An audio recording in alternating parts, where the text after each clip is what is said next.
प्रेम का परिचय नहीं प्राप्त कर पाता। ना चाहते हुए भी ये काम पापाचरण करा ही देता है। अर्जुन ने प्रश्न किया था, ये कौन है जो ना चाहने पर भी बलात् जबरदस्ती पाप करा देता है? तो भगवान ने कहा, वो काम है, वो क्रोध है। ये रजोगुण से प्रकट होता है, राग से, और ये महापापी है, अर्थात महापाप कराने वाला है, महाशनो। ये कभी तृप्त नहीं होने वाला, चाहे जितना भोग लो। ना चाहने वाली बात ऊपरी है और चाहने वाली बात हृदय की है। संसार शरीरों में भोगने से सुख मिलता है, अंदर बैठा है, और ऊपर से हम कहते हैं कि हम नहीं चाहते थे पर ऐसा हो गया।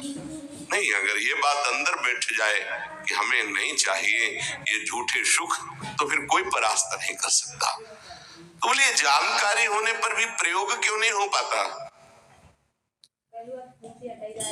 वस्तु, व्यक्ति, क्रिया, स्थान, इससे जो हम सुख चाहते हैं उसे काम कहते हैं।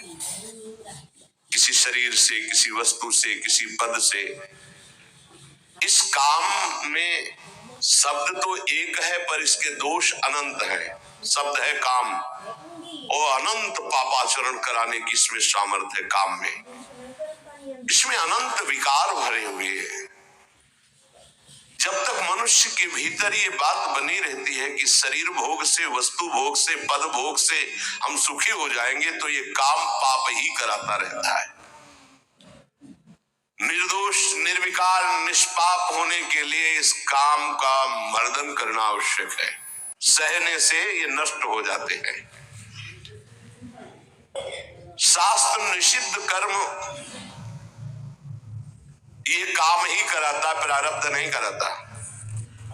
प्रारब्ध से शास्त्र निषिद्ध कर्म जो किए उनका फल आता है सुख दुख। अगर शास्त्र प्रतिपादित है तो सुख आएगा, शास्त्र विरुद्ध है तो दुख आएगा। लेकिन ये जो हमसे पाप करा रहा है, कोई प्रारब्ध नहीं करा रहा, कोई काल नहीं करा रहा, कोई ईश्वर नहीं करा रहा।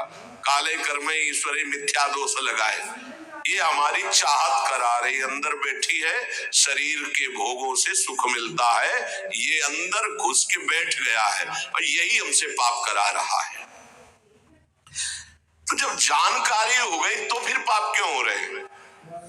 जब जानकारी हो गई कि काम पाप करा रहा है, तो हम इस जानकारी का प्रयोग क्यों नहीं कर पा रहे? तो बोले, धूमे नाव्रियते वह्निर यथा दर्शो मलेन च यथोल्बे नाव्रतो गर्भस् तथा तेने दमाव्रतम। ये ज्ञान ढक गया है हमारा, जो ढका हुआ ज्ञान, ये प्रकाशित, ये काम में नहीं आएगा। जैसे तीन उदाहरण दिए। भगवान कह रहे, धुएं से अग्नि ढक गई, मैल से दर्पण ढक गया, और झिल्ली से गर्भ ढक गया। अब झिल्ली के अंदर बच्चा है कि बच्ची पता नहीं चलेगा। दर्पण है, हम काले हैं कि गोरे हैं पता नहीं चलेगा, क्योंकि मैल से धुआं होने के कारण पता नहीं चलेगा कि अग्नि है, पर बहुत जल्दी उसमें अग्नि प्रकाशित की जा सकती। फूंक मारो, अग्नि पैदा हो जाएगी। भगवान ने तीन उदाहरण दिए। उपासक में ये तीन तरह से ज्ञान ढक जाता है, तब काम अपना प्रभाव दिखाता है। तीन इसकी स्थितियां हैं। जैसे धुएं से अग्नि ढकी रहती है, ऐसे ही काम विवेक को, ज्ञान को ढक देता है। बुद्धि में निर्णय निकल रहा है कि ये तो गलत है, नहीं करना चाहिए। सात्विक, राजसिक, तामसिक, ये बुद्धि की तीन प्रवृत्तियां हैं, तीन गुणों के अनुसार। कर्तव्य अकर्तव्य का ठीक ठीक निर्णय करने में समर्थ है सात्विक बुद्धि।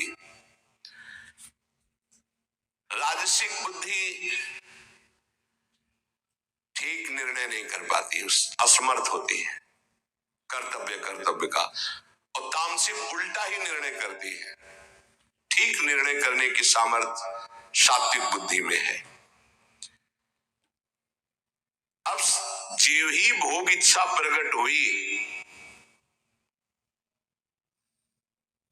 धुआं पैदा हो गया, भोगों की न भोगों, पाप तो नहीं बन जाएगा। धुआं है, इसका मतलब अग्नि है, ज्ञान है उसके अंदर। अब अगर उस समय उसको सत्संग मिल जाए, कोई संत की बात चलने लगे, उसका चिंतन वो रोक पावे, तो मानो फूंक मारना है। जैसे धुआं उठ रहा है, 1 2 3 फूंक मारो, आग लग गई, प्रज्वलित हो गया, बच गया। ये पहला बहुत सरल है, बच जाना काम से। धुआं हो जाने पर दिखाई नहीं देता क्या है, क्या ठीक है क्या नहीं ठीक है, पर फूंक मारो तो आग उठी, धुआं खत्म हुआ। ये ज्ञान हो रहा है, बीच बीच में जलन हो रही कि भोगों की ना भोगूं, अच्छा है कि नहीं अच्छा है, कहीं पाप तो नहीं हो जाएगा, कहीं गलती तो नहीं हो जाएगी, पर वो धुआं है, नहीं भोग लेते हैं, अवसर मिला है, समय मिला है, भोग लेते। ये उस समय उसको चाहिए, तत्काल कोई सहयोगी चाहिए विवेक का। परमार्थिक मार्ग में धुआं पैदा कर देगी। साधक अगर सावधान हुआ तो तत्काल प्रयासरत हो जाता है इस धुएं को हटाने के लिए। फूंक मारने का मतलब कीर्तन शुरू हो गया, वो सत्संग शुरू हो गया, किसी संत के पास तत्काल बैठ गया, उसकी वाणी सुनने लगा, वो धुआं खत्म हुआ। फूंक लगी, आग हुआ, जली, धुआं खत्म, ठीक निर्णय होगा। नहीं नहीं, ऐसा नहीं करना।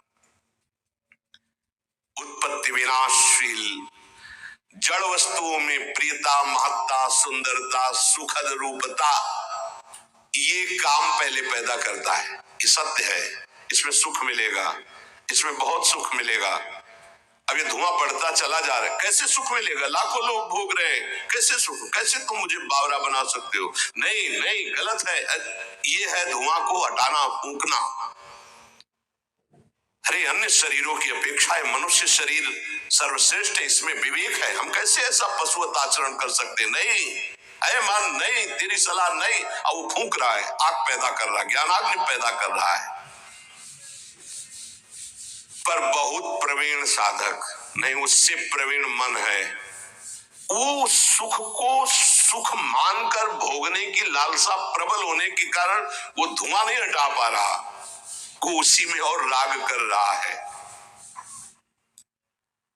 प्रथम अवस्था में हटा लिया तो हटा लिया, नहीं दूसरी अवस्था में बहुत ही भयानक स्थिति हो जाएगी। ये अवस्था बदलने में देर नहीं लगती, कहने में देर लगी। दूसरी अवस्था हो जाती दर्पण में ढका हुआ मैल, उसमें तो फूंक केवल मारनी थी कि आग प्रज्वलित हो गई, क्योंकि तैयार एकदम ज्ञान है, पर धुआं जैसा ढक गया, काम ने ढक दिया।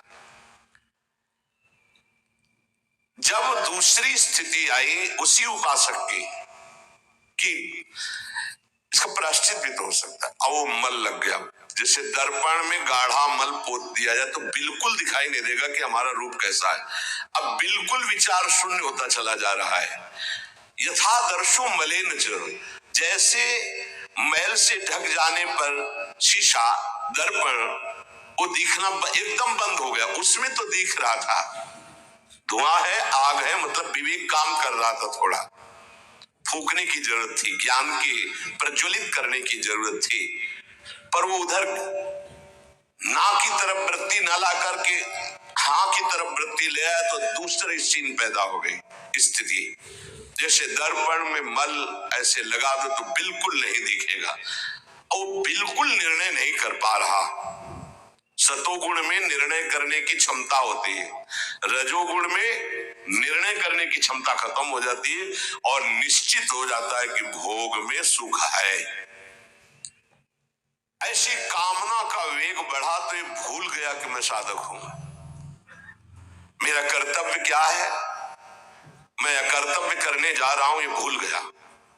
क्योंकि जैसे दर्पण में ढक गया तो भूल गया, दर्पण में दिखाई देता मैं कौन हूं, तो ज्ञान रूपी दर्पण ढक गया काम से, अब ये उसकी सोच ही खत्म हो गई। अंतःकरण में इतना महत्व पैदा हो गया कि विकलता हो गई उसके अंदर। अब यही उसके पतन का कारण बन गया।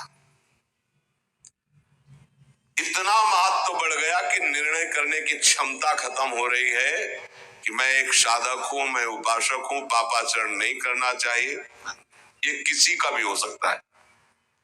पहली दशा बहुत जल्दी हटा जा सकता है, फूंक मारी हट गया, आग पैदा हुई ज्ञान की, नहीं नहीं। दूसरी दशा गुंजाइश है थोड़ी, उसको ऐसे पोछना पड़ेगा, समय लगेगा, पोछना पड़ेगा, तब दिखाई नहीं नहीं।